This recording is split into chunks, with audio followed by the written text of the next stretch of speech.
चैत्रदत्तश्च कपिलो गजकर्णकः लम्बोदरश्च विकटो विघ्ननाशो विनायकः सोमकेतुर्वृणाध्यक्षो बालचन्द्रो गजाननः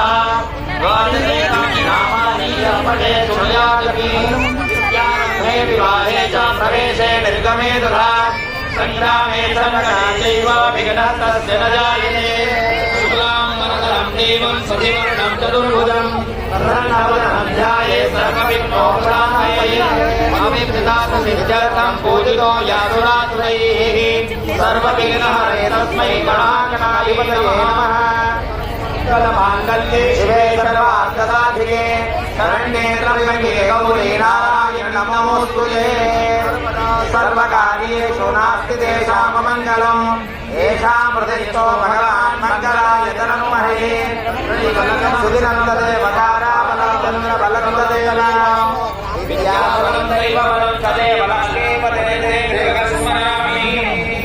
नमस्तेषां जयस्तेषां कुलस्तेषां पराजयः